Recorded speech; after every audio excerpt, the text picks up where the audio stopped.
Whoa. Whoa, whoa, whoa.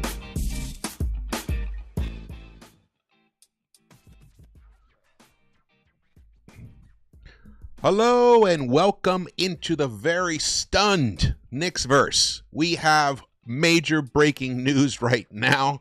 I mean, it's all over the place. It's all over the place. Coach Tom Thibodeau has been let go or relieved of head coaching duties. That sounds more like he's going to stay with the organization in some way and be promoted, but this is a major bombshell news right now. I mean, I've been waiting for this for years, honestly. Of course, thank you, Tom Thibodeau, for stabilizing the organization, bringing back a winning culture, all of that. We're going to get into it. Let's go right now. Welcome into the Knicks-Verse. If this is your first time here, please subscribe, turn on a notification bell, and share the video. Definitely share the video and drop your comments, especially if you're watching this later. We got a nice little crowd going here. It's an afternoon crowd here, an afternoon bombshell on a Tuesday in June. Coach Tom Thibodeau has been relieved of head coaching duties. Right here, breaking. The New York Knicks are relieving Tom Thibodeau of his duties as head coach, sources tell ESPN. Thibodeau led the Knicks to their first East Finals in 25 years, made playoffs in 4 of 5 years, and led Knicks to consecutive 50-plus win seasons for the first time since the 1990s. An incredible accomplishment. He even won Coach of the Year 5 years ago. He definitely helped bring that winning culture back. There's no doubt about it. No doubt about it. Here's the official press release of the New York for the New York Knicks. New York Knicks announced today that the team has relieved head coach Tom Thibodeau of his duties. Our organization is singularly focused on winning a championship for our fans. Thank the Lord, thank the basketball gods that that's finally a real honest commitment. And by them relieving their head coach of his duties, they're showing that. They are walking the walk. Now it's a matter of who is going to replace him. But let me keep going here. This pursuit has led us to the difficult decision to inform Tom Thibodeau that we've decided to move in another direction, said Knicks president Leon Rose. We can't thank Tom enough for pouring his heart and soul into each and every day of being the New York Knicks head coach. He led us not only with class and professionalism for the past 5 seasons, but also to tremendous success on the court with 4 playoff berths and 4 playoff series victories. Ultimately, we made the decision we feel is best for our organization moving forward. Tom will always be part of our Knicks family, and we truly wish him nothing but the best in the future. Well, the way that's written there, maybe he's not going to take a front office position. We'll see about that, but all that seems very heartfelt. This must have been very difficult for Leon Rose. Tom Thibodeau was Leon's guy all along from the very beginning. I don't think he ever even considered another coach before he took this job or before he hired a head coach. And he defended him. He brought in pieces for him. It's been a very interesting journey with him. Basically had to let go of Obi Toppin for just basically 2 second-rounders because of his friction with THIBS. The Cam Reddish situation never worked out, but we know that Cam Reddish was actually ultimately the problem there because he hasn't been able to work out anywhere else. His complete obsession... Excuse me. Complete obsession with Josh Hart, even when it was hurting the team, definitely, I'm sure, led to this firing, this situation. But first thing I want to say is thank you. I know Thibs, I was one back in February who said Thibs should be let go because of the way he was managing the team, the way he was coaching the team at that point, and the way he was refusing to look at the bench, the way he was overplaying the starters. I had a feeling the Knicks were just going to run out of gas at one point, and that's exactly what happened in Game 1. Everyone wants to talk about Game 1 of this series. Well, this is why he got let go. The team had nothing at the end of Game 1. And why? After a tremendous series against Boston, after playing their best game in the playoffs, after playing maybe their best game of the season in Game 6, and then they had several days off, and they come out and they build a nice lead, and then they lay a turd right there on the home court at MSG. That is guys that were just fatigued, fried, didn't have much left. They tried, the adrenaline of being in the playoffs carried them for a large majority of the way. But in the end, it was the younger, Pacers legs and the deeper Pacers. But were they really deeper, legitimately deeper? Or is it because Carlisle was willing to go deeper into his bench? Who was Tony Bradley? Who's Tony Bradley? Nobody knows. I'm sure his family's even wondering. I'm kidding about that. But all that said, everything he did for us is fantastic. He wore out his welcome. Now, when you trade for Mikal Bridges and then you trade for Karl-Anthony Towns, you want to have some stability on your team, so they let Thibs have a chance. I thought it was pretty clear by the trade deadline that this team was running out of gas. You get second wins, you get third wins. That happens. I've worked 70 hours straight before, so you get it. But the work I'm doing in my 70th hour is nowhere near as good as it was in my 7th hour. So it's just the reality of life. He was too hesitant to make the lineup changes that needed to be made. He also is the guy who played Elfrid Payton over Emmanuel Quickley. He played Alec Burks over Emmanuel Quickley. This timeline that we were on could have been earlier. We could have been deeper into playoffs. We could have found out more about our players, the players that we had. If you can look around, several Knicks players are doing well throughout the league. Quentin Grimes. So we want to talk about Quentin Grimes. There's a lot of things that hurt us that he did specifically.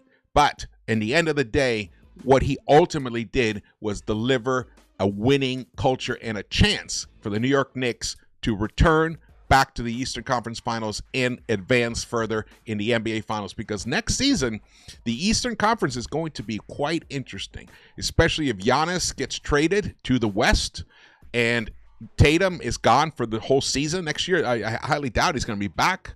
So Boston's going to be a shell of its former self. What are they going to do with some of their players? Al Horford is probably going to leave. What's happening with Kristaps? Jaylen Brown. They can be a good team. They can be a winning team, but are they a contending team without Jason Tatum? No. So who are we talking about? Cleveland? Cleveland's, shattered right now. They don't even know what happened there in Cleveland after losing to the Pacers the way they did. And then, we have Orlando, young team, up and coming. If they can get a good scoring threat from the outside, a good shooting threat, that could possibly elevate that team. The Pacers won't stay still this time. After they get swept by OKC, they're going to want to do something differently, or add to it. It's going to be interesting what's going to happen. But even though I don't think he should have been the coach for the past 2 seasons, it is amazing what he actually did achieve during that period of time. I actually didn't believe he was the coach who could take us past the Boston Celtics.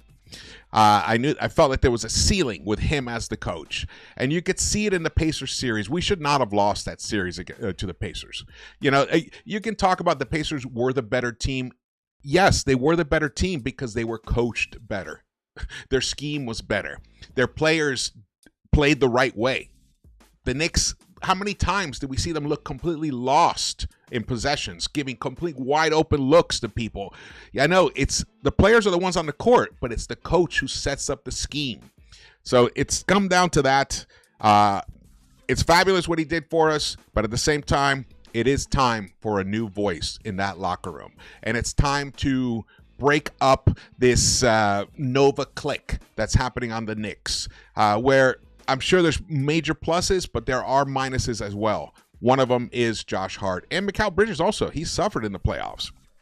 Thank you so much, Parrish Duggar, for the super chat. This was Thibs' run it back year, and he blew game 1 and 2. Exactly. That game 1 and 2. And I know game 1, everyone talks about that, but you've heard me before. I think game 2 is the bigger issue. You can even hear, actually, Monica McNutt even echoed that sentiment. As a professional athlete, I'm talking about as a professional athlete and a professional head coach, once you lose that game in game 1, you do everything possible to win game 2. And the Knicks didn't. They gave that one away as well.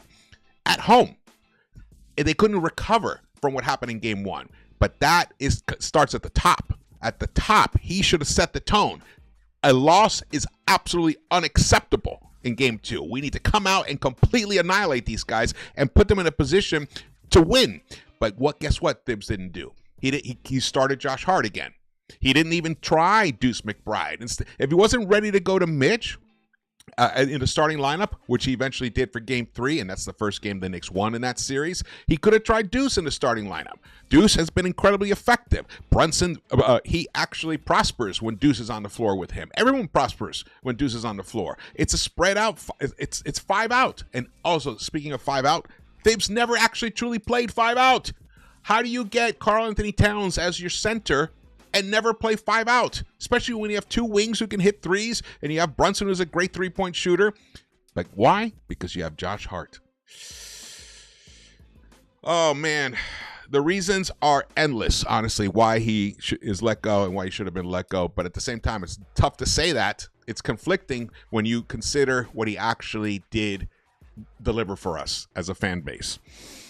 Man, it's wild. Ian Begley tweeted this out. He said, Knicks are relieving Tom Thibodeau of his duties per league sources. Organization singular focused on winning title. Feels new voice is needed.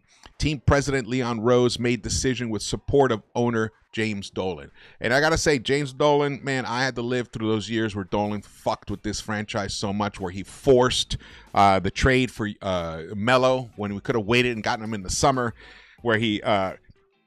bunch of other things where he messed up with us. He messed with the franchise, and then he finally backed off when Phil Jackson took over.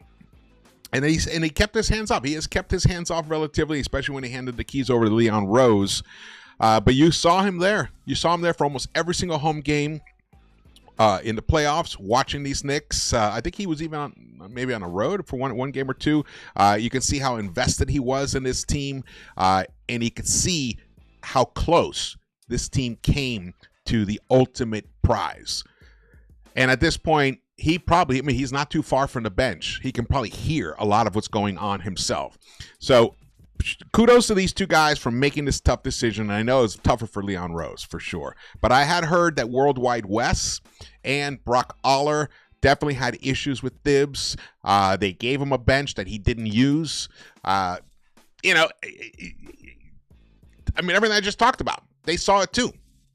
So they were concerned. But as Ian also follows up in his tweet, he says, organization has great respect for Thibodeau, and what he did for Knicks simply felt new voice was needed. Absolutely a new voice is needed.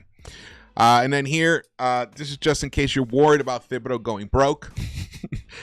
Knicks owe Tom Thibodeau at least $30 million guaranteed on his recently signed extension per sources. When he signed that extension, I knew there was a good chance he was gone.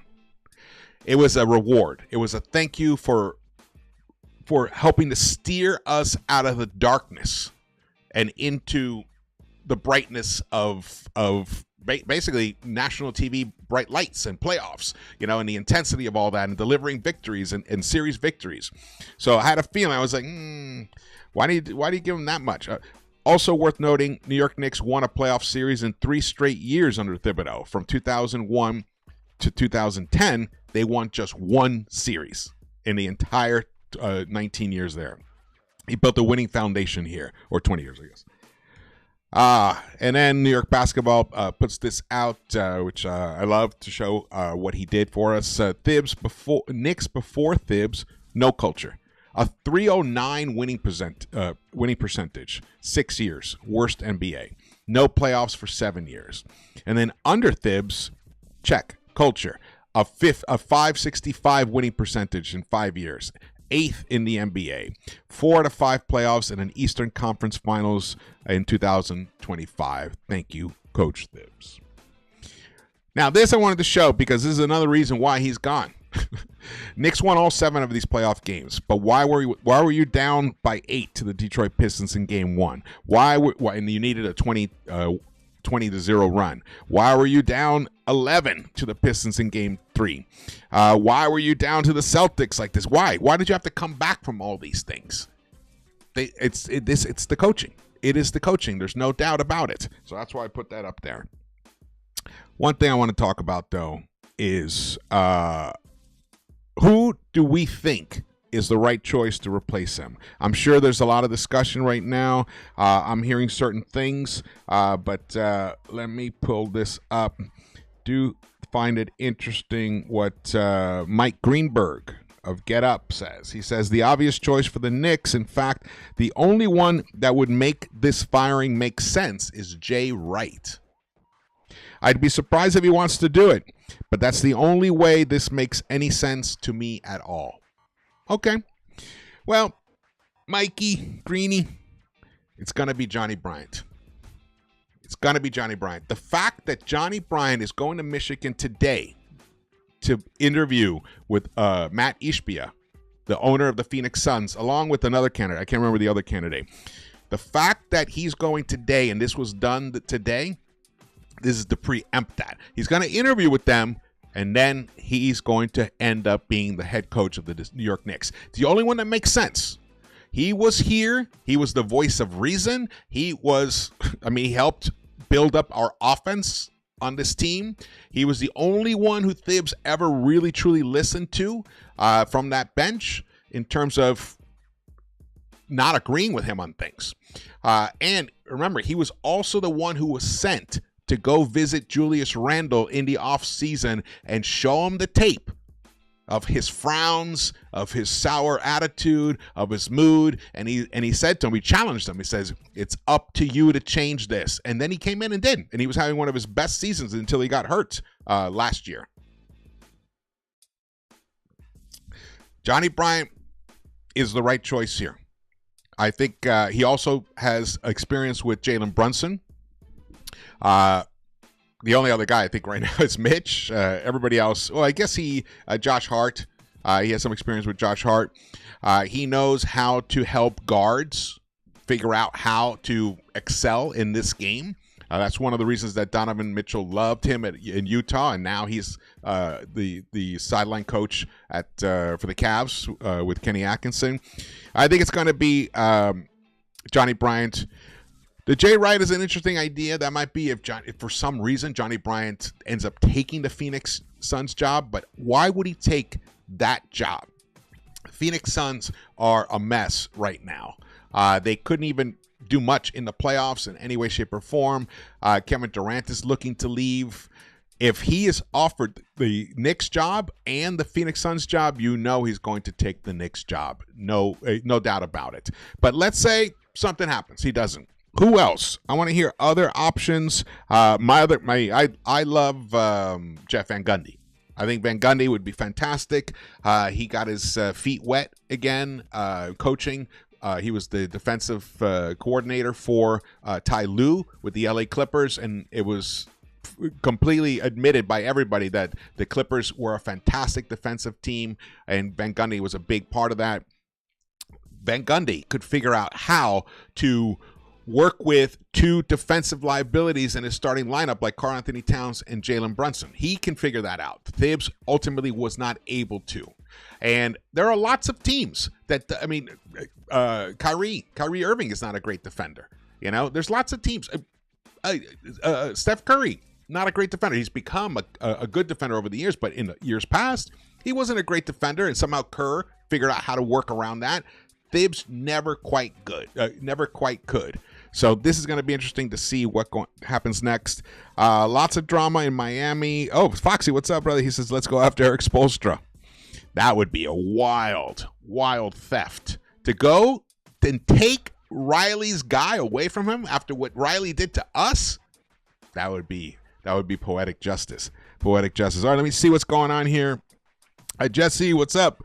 Jesse says Jay Wright was the Villanova coach when Brunson and the guys were there. Yes, he was. George, this is the one you've been waiting for. Finally happened. Thank you, Thibs. All right, Dusty Fanny 51. Yes, I've been waiting for this.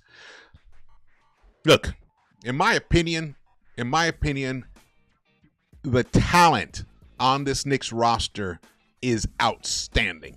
Does it have holes in it? Are there weaknesses? Absolutely. But you can say that about almost every single lineup, except for maybe right now OKC. OKC might be the only one right now, but we'll see. They still got to go out and prove it. I think they're going to sweep the Pacers. So, and they're also peaking all at the right time. But it took a while. It took a while for OKC to get here because last year's version of OKC was fantastic as well. But what did they do? They added Caruso. They added Hartenstein. You have to, and those are incredibly high quality pieces. Off the bench, they have amazing defenders up and down. But other than that, almost every other team has a weakness. And in the East, more so now. I mean, look at the Sixers. What are they going to be next year? We don't know. What are the Bucks with Dame? If Giannis leaves, what do they get in place of Giannis? We'll see.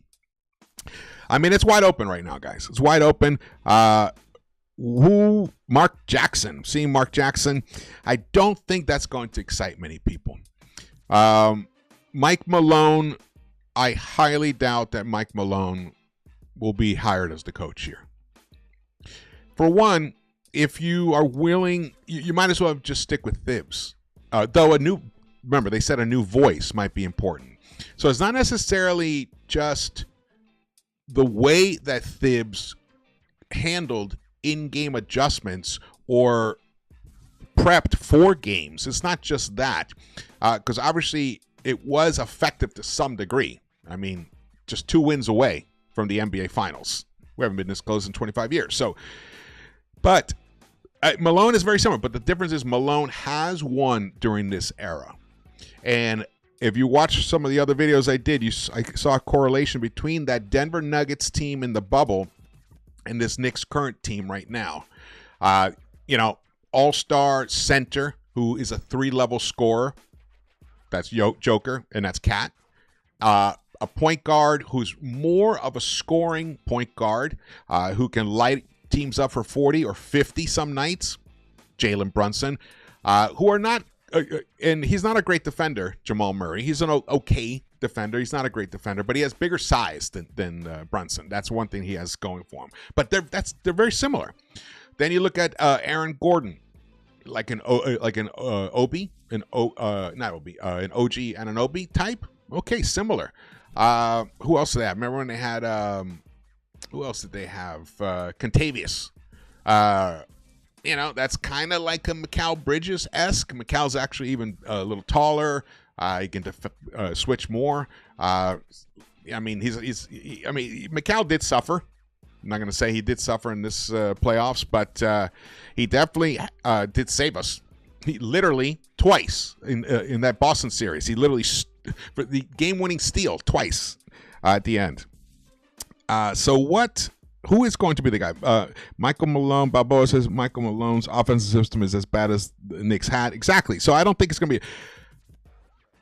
I like Sam Cassell a lot. I like him a lot. I think Sam Cassell, it deserves a chance to coach an NBA team. I don't know if it's going to be these Knicks because I don't know how much of if he has any kind of relationship with them. Because one thing I'll say, it does seem pretty obvious that it matters to Leon that he has a good relationship with the head coach. So I don't know if he has any history with Sam Cassell. If you guys know, you guys let me know. One thing, shout out to DJ Zulo. He also tweeted out, he says, the same people that felt confident Danny Hurley would turn down the Lakers last year do not share that same optimism should the Knicks come calling. So Danny Hurley is another name. So what are we talking? We're talking about Johnny Bryant, Danny Hurley, Sam Cassell, Malone. Who else? I mean, I like Jeff Van Gundy, but we'll see. Jay Wright. So those are the 5 right there so far. There are other guys. This guy, Chris Quinn, who was the assistant in Miami Heat, Spoelstra's assistant. He's a top guy. He's like a Johnny Bryant level. Or maybe he's the other guy who's interviewing with the Phoenix Suns. He's another interesting person for the Knicks to look at. Whoever it is, Leon already knows who it is. There's no way, any way that Leon makes this move right now today without knowing who his next head coach is probably going to be. He might have a backup just in case, but he has definitely figured out exactly who that guy is going to be. And my instincts are, considering how quickly this happened, the season just ended a few days ago for the Knicks, and the fact that Phoenix Suns are about to interview the two hottest assistant coaches right now with Johnny Bryant and Chris Quinn. I think it is Chris Quinn. If you guys can confirm that for me, it'd be great. So this timing is, to me, it's one of those two guys, and to me, it's Johnny Bryant. That's what I'm thinking right now.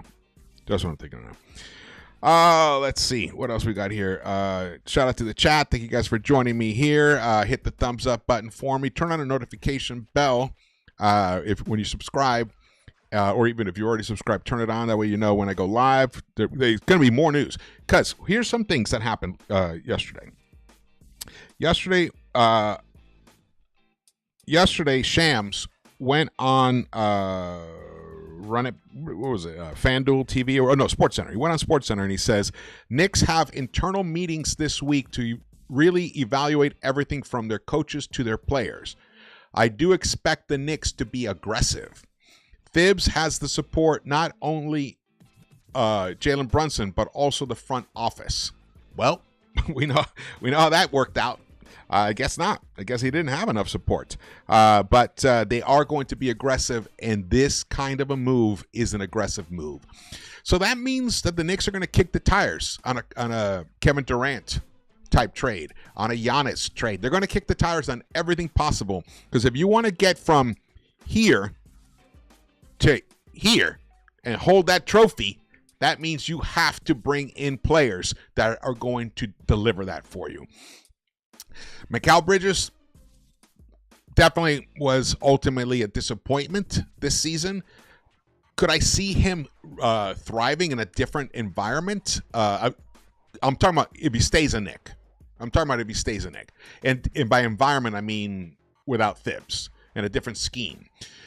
It's possible. I mean, I found it odd that the Knicks started the season with the two best corner three-point shooters in the NBA from each corner, OG Anunoby and Mikal Bridges. And it didn't end that way. And for some reason, THIBS didn't hunt those corner threes, even though he loves them. And I can barely even remember. I mean, right now, I guess in the playoffs, they did hit a few of them, but they were very, very weak from the corner threes. Very weak. Something else that I noticed, and it was the turnovers too. The turnovers killed these Knicks in this particular playoffs. All right, so let me look at this. So here we have under contract next season, Towns, OG, Brunson, Mikal for next season, but he needs to be extended. And that's a big decision they're going to have to make. Josh Hart, Mitch, but Mitch will also need to be extended. And then it's Deuce, Pacome Dadier, and Tyler Kolek. Everybody else, it's a team option and can be let go. All right, what do we got here? Jordan Ott. Okay. Jordan Ott's a good coach. Is he... Jordan Ott... bad news, Mike Malone is a CAA client. Who is the other? No, Monty Williams. We do not want Monty here. Hold on. Let me pull up who is interviewing.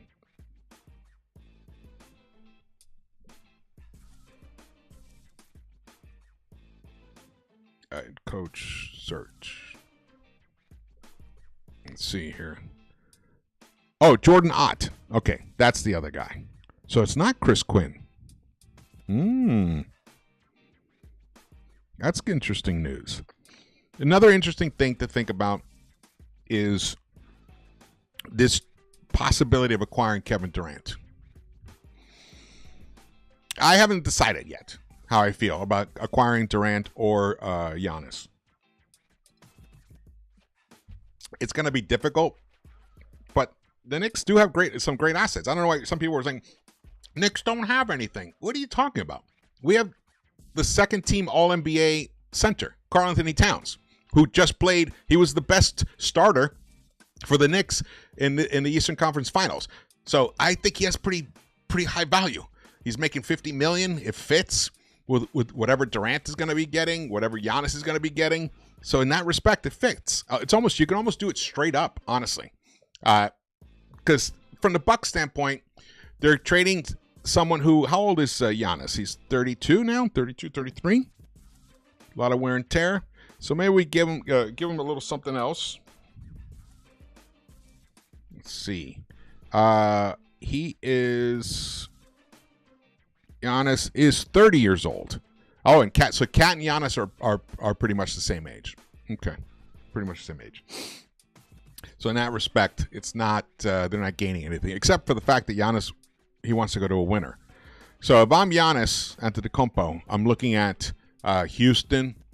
I'm looking at the Knicks, the Spurs maybe, but the Spurs they're not quite there yet. Dallas, maybe Dallas flips Anthony Davis. Wow, to them, interesting.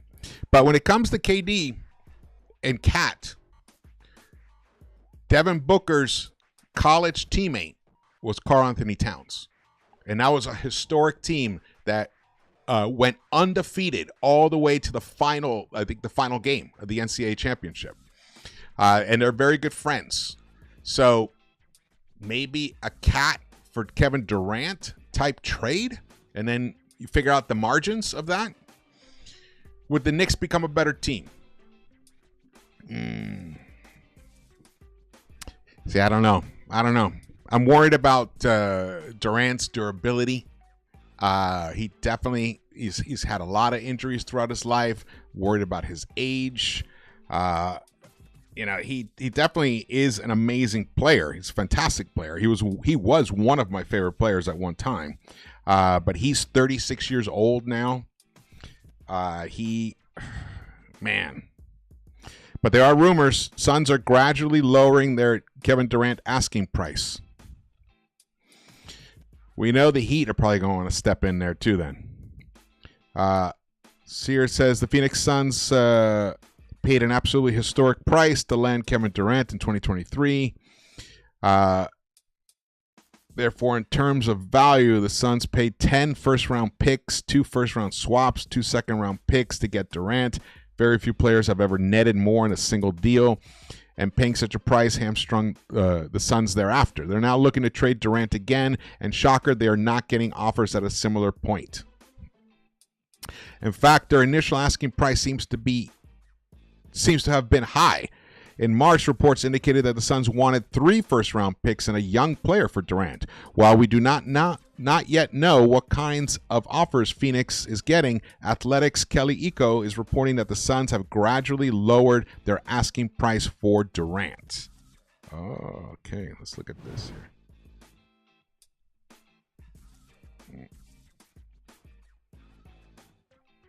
Let me look at this. Pull this up. Sorry, guys.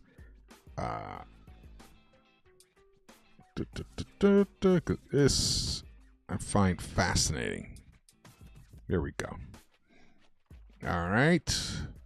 Get this together for you guys to be able to read along with me. Man, can you guys tell I'm excited? Can you tell? I am excited. I'm excited. We need a breath of fresh air. We definitely need it, especially after that brutal loss, man. So they're gradually lowering their asking price for Durant. So we shall see. The lower they go, the easier it comes for the Knicks. Again, this makes plenty of sense. Durant is going to be 37 on opening night, and he's on an expiring contract, so he can deter undesirable suitors. He remains an all-NBA player who fits on basically any roster, but there's no telling how much longer that will remain true. He remains quite valuable, just nowhere near as valuable as the Suns treated him back in 2023. Fortunately for the Suns, there does not appear to be a reasonable amount of interest in Durant. Houston has been in communication with Phoenix, according to Eco, and other teams reportedly had mutual interest at the deadline. They include the Knicks, Spurs, Heat and Timberwolves. This probably won't be a true bidding war. Durant can narrow the field to his preferred destinations using his expiring deal as leverage.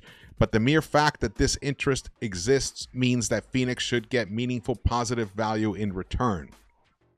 It just won't be anywhere near the ridiculous price they paid 2 years ago. Very few players in NBA history have ever been worth 10 first-round picks and change. As it turns out, Durant over the last few years has been one of them. Hasn't been one of them. Wow, that is interesting. Very interesting. Let's go back to this. Fred Katz tweeted this out here. He says, in the 7 years before Thibodeau got to the New York Knicks, the Knicks made the playoffs 0 times and had a 33 winning percentage. My God. In Thibodeau's 5 years with the Knicks, they had a 565 winning percentage. Made the playoffs 4 times. Nice. Nice. Let's see. Let's search what else. Any other news here? Hey, shout out to Lex the Destroyer. What's up, brother? Thank you for joining me here. We got Thrifty by Nature, Pack a Punch. We got Stephen Fox. Foxy says trade Josh Hart for Marcus Smart. Improve immediately on defense with one-time Defensive Player of the Year and bring on a dog. Marcus Smart would take up Deuce's position. No, Thrifty by Nature would say, well, maybe not. I think he'd take the Hart's position. Chris Paul wouldn't mind it.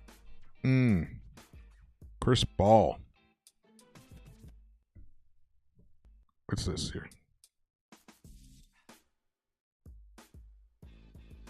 Yeah, definitely. Leon Rose knows who the next guy is going to be. Thanks, Matt. Exactly for that. Who else? I'm looking at the chat now, see if I missed anything interesting. Actually, it's all interesting. Go get Trey Murphy, Jay Fuego says. Yes. Love that idea. Durant's feet is why Dolan said no before. Teresa Powell. That's true. That's true. But this is years now. This is many years later. You know, he's obviously shown. I mean, he was basically healthy all season, pretty much. Angry Jenkins says every former Knick excelling with new team was probably not good for Thibs. Yeah, guys like Quentin Grimes. Grimes is going to get paid this summer. He's going to get paid for sure. Teresa says leave the roster alone until we see them with a new coach. Okay, they're not gonna. I told you, Sham said they're going to be aggressive, and I totally believe that they're going to be aggressive. Let's see if I can find any other stuff. I was prepping for a video today, a different kind of video, and then all this happened.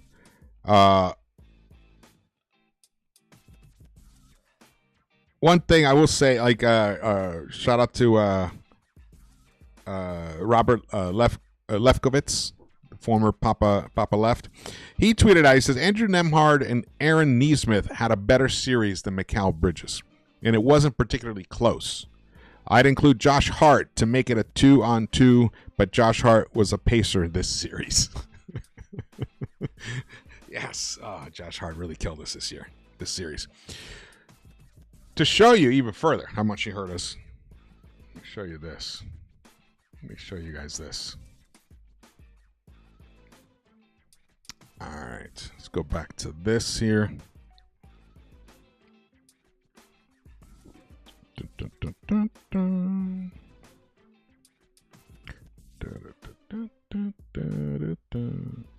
No, here we go.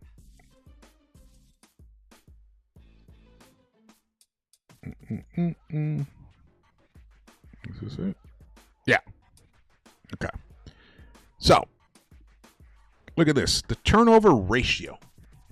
Turnover ratio for the conference finals. Josh Hart had a 17.8 turnover ratio. That is crazy high.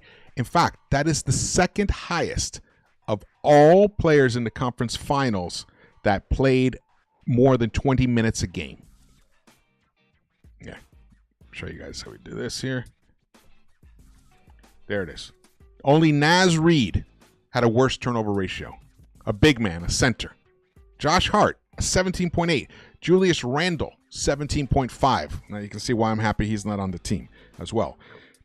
Then you got to go down to Lu Dort, Miles Turner. Look at Dante, 14.1. Mitch was pretty high, 12.9 for him. And that was a lot of it because it was bad passes at him. He just wasn't ready for that. And then Mikal Bridges, 11.9. Now that's, you're getting down there. It's still problematic, but it's not, not horrific. It's still problematic. But up here, once you get up over 15, this is really bad. And that's one of the reasons that's one of the reasons Tom Thibodeau's gone, because he's sticking with Josh Hart like this was debilitating. The team just could never recover from his negative play that he put out there. And then you even look at his defensive rating, 117.8. That's not very good. That's not very good at all.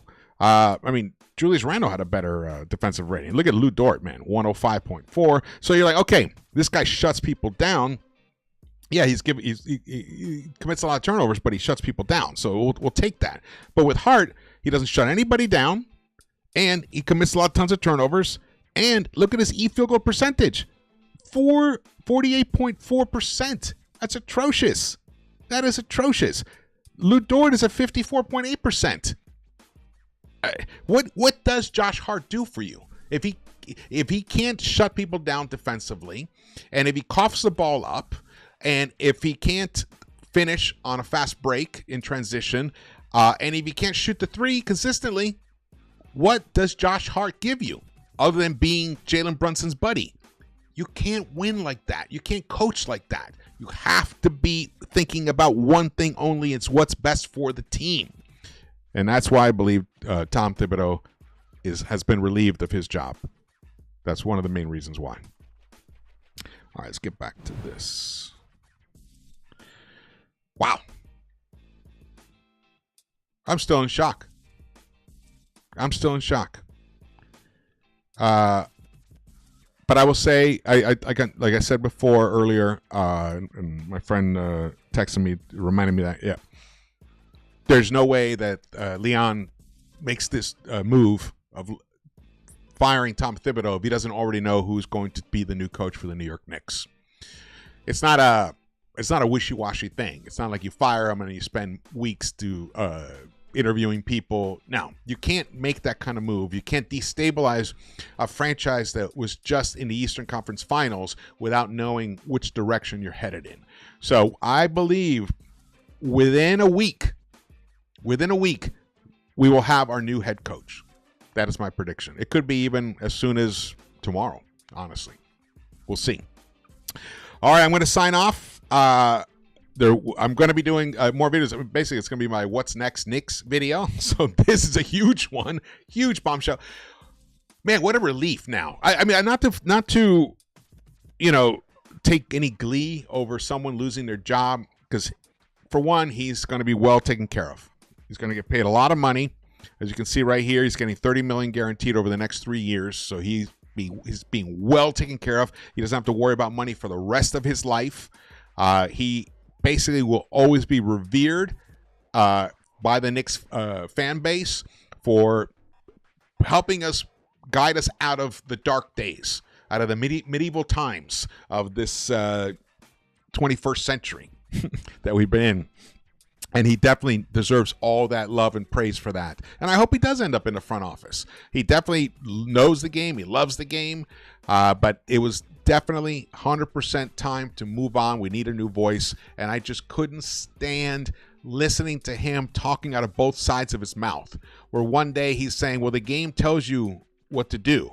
And then when the game's literally shouting in your face what to do and you still refuse to do it, it's tough. It's tough to stay on your side. And,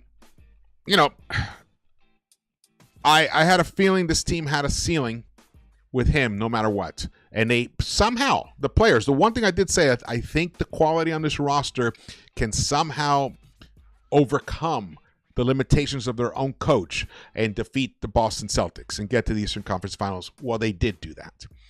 I really did believe that we had that series. We should have won that series against the Pacers. And yes, the players take tons of responsibility, but end of the day, it was Thibodeau sticking with that starting lineup, the failed starting lineup. Never once tinkering. But he never once tinkered in the regular season either. Except for that period where he was forced to whenever there was an injury. And look what the Knicks did when Brunson was out. I thought that the team, I thought they were just going to completely collapse and, maybe win 4 out of 16 games or something like that. Go 4-12 during that period. Instead, no, they held up. I think they were 9-6, right? 9-5 during that period. OG exploded, but then once Brunson came back, OG lost that mojo. And McCall never quite put it together. There's so many things that happen on this team. And so many times there were guys left wide open that had no business being wide open. And how many times did, what we call the career night Knicks? How many times did a guy, just some, a regular guy, would have a career night against us? That's your coach. That's your coach allowing that stuff. His timeout calling was off constantly. His rotations during the games were completely off many times. He never played 5 out. He never truly committed to 5 out. And what happened to the Brunson Cat pick and roll? Well, guess what? Josh Hart happened. Once coaches figured out, hey, I'll just put my center on them, on him, Josh Hart, and then that'll totally stunt the pick and roll from Cat and Brunson. Well, then get Josh Hart off the floor. Put Landry Shamet in there. Put Deuce McBride in there. Anybody. Mix it up. Try different things. He did not experiment at all. He had the highest usage starting 5 in the NBA, and they were a negative starting 5. So it's hard to defend keeping someone on as the head coach when that's how they are approaching their job, in rigid thinking. So absolutely, it is time for a new voice. Thank you. Thank you, Leon Rose. Thank you, Leon Rose. Let's go. Tyler Jenkins, no. I don't want him. Mike Woodson, he's had his time. He's had his moment. He couldn't even, yeah, he's a college coach now. Man, I think, look, it's either Hurley. Well, I think it's Johnny Bryant. Hurley, I'm hearing some rumors about. There's always Jay Wright. But I think it's going to be Johnny Bryant. Makes the most sense. He already has history with this particular franchise. Leon's the one who brought Johnny Bryant to become THIBS' associate coach. Now remember, he's the only one who's had that title, associate coach, under THIBS. I think it's going to be that. And next year, at this time, I'm going to be doing a finals preview for the Knicks against OKC next year. Oh, yeah. I like that. I like the sound of that. Let's go. Yes, we need creativity. Oh my God. Rick Brunson is not going to be the head coach of this team. There's no way. Shocker, yes. He's not going to be the head coach. Okay. Thank you guys for watching this. Again, thank you, Tom Thibodeau, for helping us get to this point and everything you've done, and you're being handsomely rewarded for that. I'm ecstatic. I think this is the best thing that could have happened for the franchise right now. It's definitely was a move that needed to happen. It may have taken too long for this to happen. In my opinion, 2 years too long. But we're here now. Let's go. All right. Thank you for watching this. Again, stay tuned. There's going to be much more videos this week. And I will see you around the Knicks-Verse. Let's go. Get to the finals next year.